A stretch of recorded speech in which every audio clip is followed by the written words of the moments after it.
नमस्कार। कहते हैं कि विश्वास ऐसी शक्ति है जिससे उजड़ी हुई दुनिया में फिर से प्रकाश लाया जा सकता है। इसीलिए खुद पर भरोसा रखें और चलते रहें। ज़्यादा देर न करते हुए आप सभी का स्वागत है आज की कक्षा में। और आगे बढ़ने से पहले मैं आप सभी से यह अनुरोध करती हूँ कि वीडियो को पूरी देखें और लाइक शेयर सब्सक्राइब करना न भूलें और अपने कीमती विचार भी कमेंट बॉक्स में रखें। तो चलिए आइए देखते हैं इसका भाग 3, भक्तिकालीन साहित्य प्रश्नोत्तरी का भाग 3। प्रश्न है हमारे सामने, मलिक मोहम्मद जायसी को जायसी क्यों कहा जाता है? ठीक है, क्या वजह थी कि उनको जायसी कहा जाता था? वे जायस गोत्र में पैदा हुए थे, क्या इसलिए? जायस नाम स्थान के निवासी थे, क्या इसलिए? जायस मत के मानने वाले थे, क्या इसलिए? या फिर उपयुक्त में से कोई नहीं? तो जायसी को, मलिक मोहम्मद जायसी को जायसी इसीलिए कहा जाता था क्योंकि वे जायस नामक स्थान के निवासी थे। ठीक है। प्रश्न नंबर 62 है, संत काव्य धारा के प्रथम कवि और प्रस्तोता मिलान कीजिए। ठीक है, एक तरफ प्रस्तोता है, एक तरफ प्रथम कवि है। अर्थात किन आचार्यों ने, किन विद्वानों ने संत काव्य धारा का प्रथम कवि किसे माना है? ठीक है, तो हम देखते हैं आचार्य शुक्ल ने संत काव्य धारा का प्रथम कवि माना है आपके कबीरदास को। ओके, हजारी प्रसाद द्विवेदी ने भी कबीरदास को ही संत काव्य धारा का पहला कवि माना है। डॉक्टर गणपति चंद्र गुप्त ने नामदेव को संत काव्य धारा का पहला कवि माना है और डॉक्टर रामकुमार वर्मा ने भी नामदेव को माना है। इस तरह से रामस्वरूप चतुर्वेदी ने भी नामदेव को ही माना है। तो विद्वानों में यह मत है, कुछ विद्वान जो है नामदेव को संत काव्य धारा का प्रथम कवि मानते हैं और कुछ विद्वान कबीरदास को मानते हैं, और ये सब आपके सामने है। ठीक है, नेक्स्ट देखिए, निर्गुण धारा के ज्ञानाश्रयी शाखा को विद्वानों द्वारा दिए गए क्या नाम है? ठीक है, तो यह भी हमने बताना है कि जो निर्गुण धारा की ज्ञानाश्रयी शाखा है उसे विद्वानों ने किन किन नामों से पुकारा है। जैसे आचार्य रामचंद्र शुक्ल है, इन्होंने ज्ञानाश्रयी शाखा कहा है। ठीक है, ये जो ज्ञानाश्रयी शाखा के नाम से हम जानते हैं ना, तो आचार्य शुक्ल ने ही ज्ञानाश्रयी शाखा का नाम दिया था सबसे पहले। और हजारी प्रसाद ने निर्गुण भक्ति कहा है इसको। ठीक है, जैसे आपने सुना होगा निर्गुण और सगुण भक्ति, तो यह निर्गुण जो है हजारी प्रसाद का दिया गया है नाम है ज्ञानाश्रयी शाखा को। बाकी ज्ञानाश्रयी रामचंद्र शुक्ल ने कहा है और डॉक्टर रामकुमार वर्मा, परशुराम चतुर्वेदी और डॉक्टर गणपति चंद्र गुप्त ने क्या कहा है? संत काव्य कहा है। तो देखिए आप, इतने नामों से जाना जाता है। ठीक है, जो निर्गुण धारा है या जो ज्ञानाश्रयी शाखा है उसे संत काव्य के नाम से जाना जाता है, निर्गुण भक्ति के काव्य नाम से जाना जाता है। ठीक है, ज्ञानाश्रयी शाखा के नाम से जाना जाता है। तो यह जो नाम है इन विद्वानों द्वारा दिए गए हैं। राइट। नेक्स्ट प्रश्न जो बहुत ही महत्वपूर्ण और बहुत ही आसान है, क्योंकि हिंदी साहित्य का कोई भी विद्यार्थी ऐसा नहीं होगा जिसे यह नहीं आता होगा। ठीक है, कबीरदास की भाषा के संबंध में विद्वानों के मत देखिए। कबीरदास की भाषा को किस विद्वान ने क्या कहा है? तो श्याम सुंदर ने कहा है, श्याम सुंदर दास ने कबीरदास की भाषा को पंचमेल खिचड़ी। राइट। रामचंद्र शुक्ल ने सधूकड़ी भाषा कहा है और हजारी प्रसाद द्विवेदी ने कबीरदास को वाणी का डिक्टेटर कहा है या भाषा का डिक्टेटर। ठीक है, प्रश्न नंबर 65 देखिए, संत कवियों द्वारा प्रवर्तित संप्रदाय निम्न है। ठीक है, जो जितने भी संत कवि रहे हैं उनके द्वारा कौन कौन से संप्रदाय चलाए गए, ठीक है, उनके प्रवर्तक कौन रहे और उनका केंद्र कौन रहा या कहाँ रहा, तो ये देखेंगे हम इसमें। जैसे कबीरदास जी, तो कबीरदास जी का जो संप्रदाय चला कबीर पंथ के नाम से चला है ना, और इसका केंद्र रहा काशी। राइट। इस तरह से दादू दयाल के पंथ का नाम या संप्रदाय का नाम दादू पंथ था, है ना, दादू पंथ के नाम से मशहूर था और इसका केंद्र था राजस्थान। लालदास जिनके संप्रदाय का नाम लाल पंथ था, ठीक, और इसका केंद्र था अलवर। इसी तरह से गुरु नानक देव जी सिख संप्रदाय के बहुत ही महत्वपूर्ण कवि कह सकते हैं हम इनको, प्रवर्तक कह सकते हैं, और इनका केंद्र रहा पंजाब में। राइट। जंबनाथ जिन्होंने बिश्नोई संप्रदाय चलाया और इसका केंद्र रहा बीकानेर जो राजस्थान में पड़ता है। अब देखिए आप, बिश्नोई एक टेररिस्ट है ना करके भी है, जिनको जेल में जो बंद है और जो जिन्होंने सलमान खान को धमकी दी है। ठीक है, क्यों दी है? कि सलमान खान को मार देंगे। मैंने इस बात का जिक्र इसीलिए किया है कि अभी जो है एबीपी न्यूज़ पर कुछ दिन पहले आपने भी सुना होगा, एक इंटरव्यू आया था बिश्नोई का, ठीक है। और उन्होंने कहा कि हम सलमान खान को मार देंगे। क्यों मारेंगे? क्योंकि एक बार जब आपने सुना होगा कि सलमान खान ने काले हिरन का शिकार किया था, है ना, जो बिश्नोई समाज का क्या है, बिश्नोई समाज का अपमान था। तो वही बिश्नोई समाज है, ये वही बिश्नोई संप्रदाय है। ये काले हिरन की पूजा करते हैं। जैसे हम गाय माता को अपना पवित्र पशु मानते हैं, तो इसी तरह से यह भी जो है काले हिरन को अपना पवित्र पशु मानते हैं, ठीक है। तो उसी के बेस पर, खैर यह बात यहाँ पर लागू नहीं होती। एक मैंने उदाहरण दिया आपको कि बिश्नोई संप्रदाय या बिश्नोई समाज जो बीकानेर जिनका केंद्र था, ठीक है, इसके संप्रदाय के संस्थापक रहे थे, प्रवर्तक रहे थे जम्बनाथ। नेक्स्ट है हरिदास। हरिदास जो है इन्होंने निरंजनी संप्रदाय चलाया और जिसका केंद्र था डीडवाना में। ओके। बाबा लाल का संप्रदाय बाबा लाली से फेमस हुआ, जिसका केंद्र रहा गुरदासपुर। और बाबरी साहिबा, बाबरी साहिबा का संप्रदाय था बाबरी, ठीक है, इसके केंद्र का जिक्र यहाँ पर नहीं है। जगजीवन दास सत्यनामी संप्रदाय से इनका संप्रदाय चला और नरलोन इसका केंद्र था। और इस तरह से बीर भानु जिन्होंने साधु संप्रदाय चलाया और फर्रुखाबाद इसका केंद्र रहा। और एक और महत्वपूर्ण बात यहाँ पे कि संत कवियों में एकमात्र ऐसी संत महिला है बाबरी साहिबा, राइट। इसको आपने याद रखना है, कभी पूछ लिया जाए परीक्षा में कि संत कवियों में एकमात्र संत कवित्री बाबरी साहिबा हुई है। प्रश्न नंबर 66 है, पद्मावत किस विधा का काव्य है? प्रबंध काव्य, खंड काव्य, मुक्त काव्य या फिर महाकाव्य? ये काव्य के प्रकार हैं, ठीक है। हमें बताना है कि पद्मावत किस विधा का काव्य है, तो सही उत्तर होगा ऑप्शन ए, पद्मावत जो है प्रबंध काव्य है, ठीक है। प्रश्न नंबर 67 देखिए, मिलान कीजिए, ठीक है। एक तरफ रचनाकार हैं, दूसरी तरफ उनकी रचनाओं के नाम हैं। तो देखिए, जायसी, उस्मान, तुलसीदास, नंददास। और रचनाओं में है सुदामा चरित, बैराग्य संदीपनी, चित्रावली और कहरनामा। तो जायसी की जो रचना है वह है कहरनामा, ओके। उस्मान की चित्रावली है ना। तुलसीदास की वैराग्य संदीपनी है और नंददास की सुदामा चरित है। प्रश्न नंबर 68 है, कयामत का वर्णन जायसी द्वारा रचित किस काव्य में हुआ है? ऑप्शंस है आखिरी कलाम में, पद्मावत में, अखरावट में या फिर किसी भी में नहीं, ठीक है। तो ऑप्शन ए इसका सही उत्तर होगा। आखिरी कलाम में जो है रचना है इनकी मलिक मोहम्मद जायसी की, इसमें उन्होंने कयामत का वर्णन किया है। नेक्स्ट प्रश्न है कि पद्मावत है, क्या है पद्मावत? एक त्रासदी है, एक मुक्तक काव्य है, एक गेय काव्य है या फिर एक आत्म वक्तव्य है, ठीक है। तो ऑप्शन ए इसका राइट आंसर होगा कि पद्मावत एक त्रासदी है ना। बाकी ऑप्शन गलत हो जाएंगे। अब पद्मावत के बारे में जानिए थोड़ा सा कि पद्मावत जो है मलिक मोहम्मद जायसी की रचना है। 1540 ईस्वी की यह रचना है मलिक मोहम्मद जायसी की, ठीक है। पद्मावत चूंकि अवधी भाषा में लिखा गया है और यह एक प्रेमाख्यान प्रबंध काव्य है और इसमें जायसी ने चित्तौड़ के राजा रतन सेन तथा सिंहल की राजकुमारी पद्मावत के विवाह और विवाहेतर जीवन का चित्रण किया है। कैसे? बड़े ही मार्मिक रूप से, ठीक। और इसी तरह से पद्मावत को एक रूपक काव्य भी कहा जाता है, ठीक है। रूपक काव्य भी कहा जाता है पद्मावत को, लेकिन एक त्रासदी भी कहा जाता है, ठीक। नेक्स्ट प्रश्न देखिए, पद्मावत के पात्रों का प्रतीकों से मिलान कीजिए, जो कि महत्वपूर्ण प्रश्न है, ठीक है। और यहाँ से कई तरह के प्रश्न भी बन सकते हैं कि जैसे कि शरीर का प्रतीक किसे बताया गया है ना।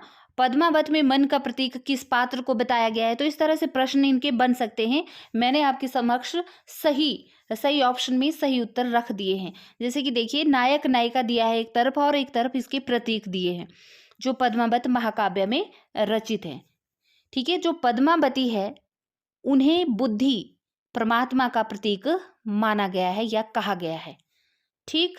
उसी तरह से जो रतन सेन है उन्हें मन का प्रतीक बताया गया है। सिंहल द्वीप जो है उसे हृदय का प्रतीक यहाँ पर बताया गया है ना। और जो राघव चेतन है उन्हें शैतान का प्रतीक बताया गया है, क्योंकि वो नेगेटिव रोल प्ले करते हैं इसमें। उसी तरह से अलाउद्दीन खिलजी को माया का प्रतीक बताया गया है, ठीक। और नागमती को संसार का प्रतीक बताया है, और जो हीरामन तोता है उन्हें गुरु के प्रतीक के रूप में यहाँ पर भूमिका दी गई है इस काव्य में, राइट। तो ये आपको याद रखना है, और यहीं से इसी के बेस पर कई तरह के प्रश्न बन सकते हैं। नेक्स्ट प्रश्न है कि पद्मावत के अनुच्छेदों का क्या नाम है, ठीक है। जैसे हम देखते हैं रामचरितमानस को कांडों में बांटा गया है, तो कुछ जो पृथ्वीराज रासो है उसको सर्गों में बांटा गया है ना, कुछ को अनुच्छेदों में बांटा जाता है। तो इसलिए पद्मावत के जो अनुच्छेद हैं उनको क्या नाम दिया गया है? क्या उनको सर्ग कहा गया है, या कांड कहा गया है, या फिर खंड कहा गया है, या फिर अंक कहा गया है?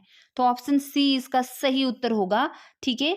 पद्मावत के जो अनुच्छेद है उनको खंडों में बांटा गया है, विभक्त किया गया है, और पद्मावत एक रूपक काव्य भी माना जाता है। ओके, प्रश्न नंबर 72 देखिए कि पद्मावत को समासोक्ति किसने कहा है, ठीक है। पद्मावत को समासोक्ति किसने कहा है? ऑप्शंस है डॉक्टर गणपति चंद्र गुप्त ने, आचार्य रामचंद्र शुक्ल ने, डॉक्टर माता प्रसाद गुप्त ने, या फिर डॉक्टर रामकुमार वर्मा ने। किसने कहा है पद्मावत महाकाव्य को समासोक्ति? तो सही उत्तर होगा ऑप्शन बी, आचार्य रामचंद्र शुक्ल ने। आचार्य रामचंद्र शुक्ल के अनुसार पद्मावत एक प्रेम लौकिक काव्य है तथा इसकी कथा जो है समासोक्ति है, ठीक है। तो सही उत्तर होगा आचार्य रामचंद्र शुक्ल। नेक्स्ट प्रश्न देखिए, छार उठाए लीन एक मुंठी, वीणा उड़ाई पृथ्वी झूठी, यह पंक्ति किस ग्रंथ से ली गई है? क्या पद्मावत से ली गई है, चंदायन से ली गई है, रामचरितमानस से ली गई है, या फिर आखिरी कलाम से ली गई है? ठीक है, तो ना ही यह आखिरी कलाम से है, ना ही रामचरितमानस से, ना ही चंदायन से है, बल्कि यह ली गई है पद्मावत से, ठीक है। जायसी कृत पद्मावत की यह पंक्तियां हैं। क्यों? क्योंकि जब अलाउद्दीन की सेना कुंभलनेर के दुर्ग पर आक्रमण करती है ना, तो क्या होता है, तो अलाउद्दीन को केवल निराशा ही हाथ लगती है, और वह कह उठता है कि छार उठाए लीन एक मुट्ठी, वीणा उड़ाई पृथ्वी झूठी, अर्थात यह संसार कैसा है? झूठा है, ठीक है। प्रश्न नंबर 74 है हमारे सामने कि हिंदू मग पर पांव न राख्यूं, कहा जो बहुते हिंदी भाख्यूं, ठीक है। यह उक्ति किस रचना और रचनाकार से संबंधित है? ऑप्शंस है, क्या यह नूर मोहम्मद की इंद्रावती से है, क्या उस्मान की चित्रावली से है, क्या नूर मोहम्मद कृत अनुराग बांसुरी से है, या फिर कासिम शाह की हंस जवाहिर से है? तो यह कासिम शाह की हंस जवाहिर से तो नहीं है, बाकी इंद्रावती से भी नहीं है, और चित्रावली से भी नहीं है। तो यह इसका राइट ऑप्शन होगा ऑप्शन सी। यह जो उक्ति है वह नूर मोहम्मद की है, और अनुराग बांसुरी के शुरू में ही यह उक्ति लिखी गई है। अब क्यों लिखी है? देखिए, नूर मोहम्मद नाम से ही पता चल रहा होगा आपको, ये एक मुसलमान कवि थे, लेकिन ये हिंदी में रचना करते थे, ठीक है। तो इसीलिए इनको ताने सुनने को मिलते थे कि आप मुसलमान होकर हिंदी में रचना क्यों करते हैं। तो इसीलिए इन्होंने जब अनुराग बांसुरी की रचना की तो उसकी शुरू में ही इन्होंने यह लिखा। इन्होंने अपनी सफाई देने की इनको जरूरत पड़ी, और इन्होंने अपनी सफाई में लिखा कि हिंदू मग पर पांव ना राख्यूं, काजो बहुते हिंदी भाख्यूं, ठीक। देखिए, इसी से एक प्रश्न भी बन गया कि किस सूफी कवि को हिंदी भाषा में रचना करने पर मुसलमानों का उपालंब सुनने को मिला था? तो none other than option B is right answer, Noor Mohammad को यह उपालंब मिला था, ठीक है, क्योंकि वे हिंदी भाषा में रचना करते थे और मुसलमान कवि थे। चलिए, प्रश्न नंबर 76 है, रचना और रचनाकारों का मिलान कीजिए। एक तरफ रचनाएं हैं, एक तरफ इनके रचनाकार हैं। तो मधुमालती किसकी रचना है? मधुमालती तो मंझन की रचना है ना। हंसावली असायत की रचना है, ठीक। चंदायन हमने देखा है कि मुल्ला दाऊद की रचना है, ठीक है। और सत्यवती कथा आपके ईश्वर दास की रचना है, ईश्वर दास की सत्यवती। बचती है मृगावती, तो यह कुतुबन की रचना है। ओके, तो ये बहुत महत्वपूर्ण रचनाएं हैं और रचनाकार हैं, अक्सर परीक्षाओं में इनसे प्रश्न बनते हैं, इसीलिए मैंने आपके समक्ष ये रखे हैं, ठीक है। प्रश्न नंबर 71 देखिए, सूफी रचनाओं का रचनाकारों का सही मिलान कीजिए, ठीक है। एक तरफ जो है सूफी रचनाकार हैं और दूसरी तरफ उनकी रचनाएं हैं, तो हमें सही मिलान बताना है। चिताई वार्ता किसकी रचना है? ठीक है, रचना के तौर पर है आपके सामने चिताई वार्ता, रूप मंजरी, हंस जवाहिर, माधवानल, कामकदला। तो चिताई वार्ता किसकी रचना है? चिताई वार्ता है नारायण दास की रचना। ठीक, नारायण दास की रचना है चिताई वार्ता। और रूप मंजरी है नंददास की, नंददास की है रूप मंजरी। हंस जवाहिर रही आपकी कासिम शाह की रचना। ठीक है, हंस जवाहिर कासिम शाह। और बचा माधवनल कामकदला। ठीक है, माधवानल कामकदला ये हैं कवि आलम की रचना। ठीक है, ये सूफी रचनाकार हैं और ये इनकी रचनाएं हैं। तो माधवानल कामकदला जो है आलम की रचना है। राइट। नेक्स्ट जो महत्वपूर्ण प्रश्न है हमारे सामने कि महत्वपूर्ण प्रेमाख्यान काव्य और उसके नायक नायिका का वर्णन दिया गया है नीचे, और हमें देखना है कि कौन से काव्य का कौन से नायक नायिका संबंधित हैं। ठीक है, क्योंकि अक्सर परीक्षाओं में इनके पात्रों को पूछा जाता है कि प्रस्तुत पात्र किस काव्य से संबंधित है। तो चलिए देखते हैं। जैसे कि चंदायन है, ठीक, मुल्ला दाऊद की जो रचना है चंदायन, उसमें जो नायक हैं वो लोर हैं, जिनको लोरिक भी कहा जाता है, और जो नायिका है वह चंदा है। राइट, लोर और चंदा की कहानी कही गई है चंदायन में। इसी तरह से सेकंड है सत्यवती कथा। हम जानते हैं कि सत्यवती कथा के रचनाकार हैं ईश्वर दास। तो ईश्वर दास ने इसमें प्रमुख नायक के तौर पर रखा है राजकुमार ऋतुपर्ण को और रानी सत्यवती को। इस तरह से राजकुमार ऋतुपर्ण और राजकुमारी सत्यवती की इसमें कथा कही गई है। ठीक है, तो नेक्स्ट रचना है मृगावती। मृगावती के रचनाकार कुतुबन है ना। और इसमें जो है राजकुमार और मृगावती की कहानी का वर्णन मिलता है। नायक राजकुमार और नायिका मृगावती। राइट। पद्मावत मलिक मोहम्मद जैसी का महाकाव्य है, प्रबंध महाकाव्य। इसमें हमने देखा है, हालांकि इस पे फिल्म भी बनी है ना, जिसमें रत्न सेन होते हैं नायक, पद्मावती और नागमती। ठीक है, नागमती जो है यहाँ पर रत्न सेन की बीवी होती है, पत्नी होती है, पूर्व पत्नी, और जो पद्मावती होती है वह प्रेमिका होती है। तो इन तीनों के इर्द गिर्द यह कहानी घूमती है पद्मावत की। राइट। नेक्स्ट है मधुमालती। ठीक है, मधुमालती में जो करेक्टर हैं वो 4 तरह के करेक्टर हैं। ठीक है, जिनमें विशेष है मधुमालती और मनोहर। मधुमालती और मनोहर की प्रेम कथा है, और साथ में ही प्रेमा और ताराचंद की प्रेम कथा भी देखने को मिलती हैं। तो यही चारों इसके नायक और नायिका हैं। ठीक। माधवानल कामकदला है ना, जो कि कवि आलम की रचना है। इसमें कामकदला नायिका है और माधव नायक हैं। इसी तरह से रूप मंजरी है नंददास की। इसमें क्या है, इसमें विवाहिता रूप मंजरी और कृष्ण की कहानी है, अर्थात कृष्ण इसमें नायक है और जो कामकदला है वह नायिका है। और इसी तरह से रस रत्न करके एक रचना आती है, जिसके कवि हैं रचनाकार पुहकर। ठीक है, इसमें आ नहीं रहा है, पुहकर कवि हैं। ठीक है, उनकी यह रचना है रस रत्न। इसमें इन्होंने रंभावती, नायिका रंभावती और नायक सूरसेन की प्रेम कहानी का वर्णन किया है।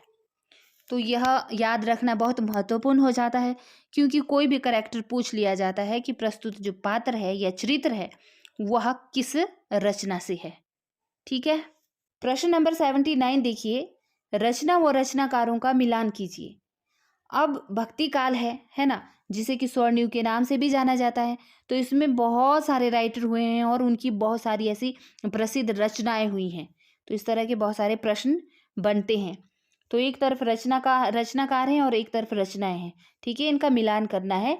तो सूरसागर बहुत इजी है, सूरदास की रचना है। वैराग्य संदीपनी आपके तुलसीदास की रचना है। प्रेम वाटिका आपके रसखान की रचना है। और रास पंचाध्यायी आपके नंददास की रचना है। इस तरह से हमारा प्रश्न सॉल्व हो गया। ठीक है, नेक्स्ट प्रश्न देखिए, निम्नलिखित में से किसने पुष्टि मार्ग की स्थापना की? प्रश्न महत्वपूर्ण है। क्या चैतन्य महाप्रभु ने पुष्टि मार्ग की स्थापना की? क्या विठलनाथ ने पुष्टि मार्ग की स्थापना की? क्या बल्लभाचार्य ने पुष्टि मार्ग की स्थापना की? या फिर सूरदास ने? ठीक है, यहाँ पर ये 2 बार हो गया है। ठीक है, तो ऑप्शन सी इसका सही उत्तर होगा, बल्भाचार्य ने पुष्टि मार्ग की स्थापना की है। ठीक है, पुष्टि मार्ग से क्या समझते हैं आप? पुष्टि मार्ग अर्थात जिस पर जो है, जिस भक्त पर भगवान की विशेष कृपा होती है, ठीक है, जिस पर भगवान का विशेष अनुग्रह होता है या कृपा होती है, एक ऐसा मार्ग। प्रश्न नंबर 81 देखिए, कृष्ण काव्य धारा के प्रवर्तक कौन है? ऑप्शंस दी गई हैं, क्या सूरदास है, क्या स्वामी बल्भाचार्य हैं, क्या नावादास हैं, या चैतन्य महाप्रभु हैं? ठीक है, तो सही उत्तर होगा ऑप्शन बी, स्वामी बल्भाचार्य जो हैं कृष्ण काव्य धारा के प्रवर्तक माने जाते हैं। राइट, कौन माने जाते हैं? स्वामी बल्भाचार्य। नेक्स्ट प्रश्न देखिए, अणुभाष्य किसके द्वारा रचित ग्रंथ है? प्रसिद्ध रचना है और प्रसिद्ध प्रश्न है जो परीक्षा में पूछा जाता है। क्या अणुभाष्य के रचनाकार सूरदास है? नहीं। क्या बल्भाचार्य हैं? क्या चैतन्य महाप्रभु है? नहीं। तुलसीदास भी नहीं है। तो ऑप्शन बी इसका सही उत्तर होगा, बल्भाचार्य की रचना है अणुभाष्य। इसी तरह से इनके अनेक ग्रंथ भी हैं, अन्य ग्रंथ जैसे सुबोधनी, टीका, भागवत तत्वदीप निबंध, पूर्व मीमांसा भाष्य, गायत्री भाष्य और विद्वन मंडन तथा श्रृंगार रस मंडन करके इनकी रचनाएं हैं। ठीक है, प्रश्न नंबर 83 है हमारे सामने कि राधा बल्लभ संप्रदाय का प्रवर्तन किसने किया? राधा बल्लभ संप्रदाय का प्रवर्तन किसने किया? ऑप्शंस है हित हरिवंश, माधवाचार्य, बल्भाचार्य ने या फिर सूरदास ने। तो सूरदास ने तो नहीं किया, बल्भाचार्य ने भी नहीं किया और ना ही माधवाचार्य ने किया, बल्कि राधा बल्लभ संप्रदाय का प्रवर्तन किया हित हरिवंश ने। और एक और महत्वपूर्ण बात कि हित हरिवंश को जो है श्री कृष्ण की वंशी का अवतार माना जाता है। ठीक है, श्री कृष्ण की वंशी का अवतार माना जाता है हित हरिवंश को, आप समझ लेना। ओके, प्रश्न नंबर 84 है, 84 वैष्णव की वार्ता का संबंध किस संप्रदाय से है? 84 वैष्णवन की वार्ता है ना, क्या बल्लभ संप्रदाय से है, रामानुज संप्रदाय से है, सखी संप्रदाय से है या फिर श्री संप्रदाय से है? तो इसका सही उत्तर होगा ऑप्शन ए, बल्लभ संप्रदाय से जो है 84 वैष्णवन की वार्ता का संबंध है। जबकि जो सखी संप्रदाय है आपका, ठीक है, सखी संप्रदाय में तो राधा कृष्ण की युगल उपासना के बारे में दिया गया है ना। और रामानुज संप्रदाय में क्या कहा गया है, इसमें जो है वैष्णव धर्म के प्रसार के बारे में कहा गया है। और इस तरह से जो श्री संप्रदाय है उसमें महालक्ष्मी की उपासना बताई गई है, उससे संबंधित है। ठीक है, तो इसका सही उत्तर होगा ऑप्शन ए, बल्लभ संप्रदाय जो है 84 वैष्णव की वार्ता से संबंधित है।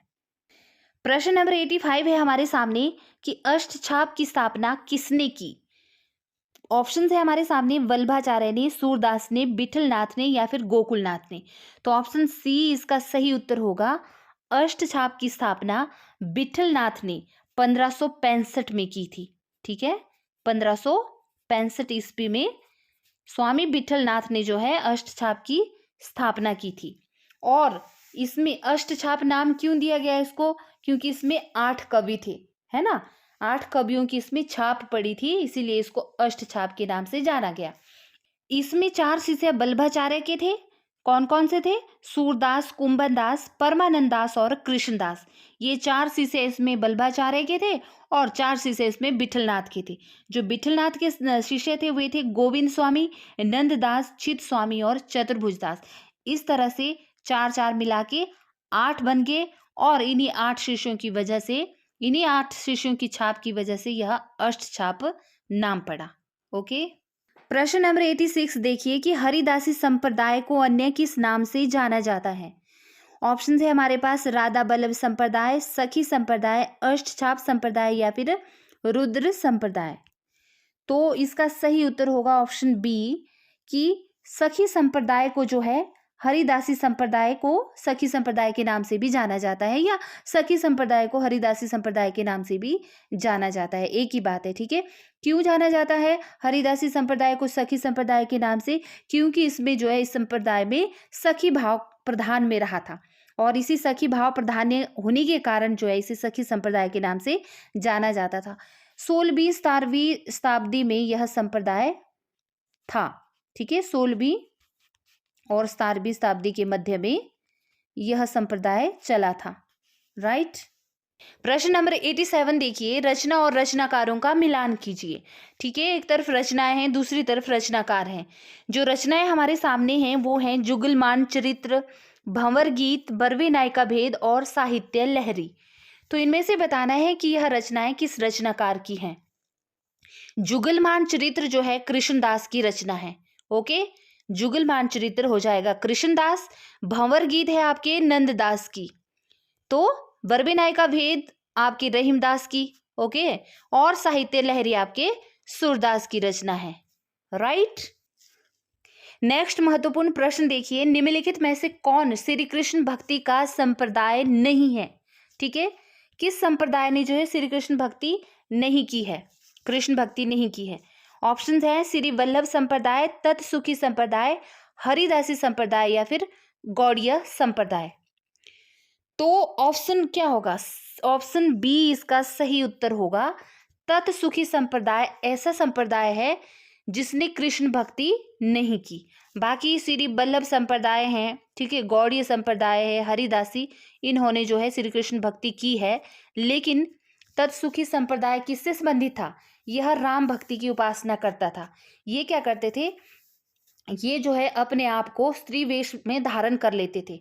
ठीक है, इस संप्रदाय के जो भक्त थे, तत्सुखी संप्रदाय के भक्त स्वयं को स्त्री वेश में धारण कर लेते थे और राम की उपासना करते थे। सीता को अपनी सहपत्नी मानते थे और महात्मा जीवाराम ने सखी भाव की भक्ति को और ज्यादा पल्लवित किया तथा तत्सुखी शाखा की स्थापना की।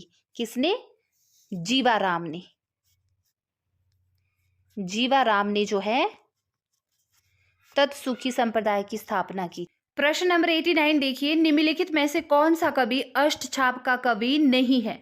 ऑप्शंस हैं नंददास, ये तो अष्टछाप के कवि हैं। हरिव्यास, ये नहीं है। परमानंद दास भी हैं, चित्तस्वामी भी हैं। इस तरह से ऑप्शन बी इसका सही उत्तर होगा। ठीक है, हरिव्यास देव जो हैं अष्टछाप के कवि नहीं है। बाकी नंददास, परमानंद दास, चित्तस्वामी ये अष्टछाप के कवि हैं। प्रश्न नंबर 90 देखिए, मदनाष्टक किसकी रचना है। क्या केशवदास की रचना है, रहीमदास की रचना है, नंददास की या फिर भिखारी दास की। तो मदनाष्टक जो है रहीमदास की रचना है। ऑप्शन बी इसका सही उत्तर होगा। और भी रचनाएं रहीमदास की जो बहुत महत्वपूर्ण रही हैं, जैसे कि खेत कौतुकम, ठीक है, बरवे नायिका भेद, नगर शोभा, रास पंचाध्यायी, दोहा बली और श्रृंगार सोठा जैसी रचनाएं रही हैं आपके रहीमदास की। राइट। तो ये थे आज की भक्तिकालीन साहित्य प्रश्नोत्तरी के कुछ प्रश्न जो कि परीक्षा उपयोगी थे। इसका भाग 4 लेकर मैं जल्द ही आपके समक्ष प्रस्तुत होती हूँ। तब तक ख्याल रखें। नमस्कार।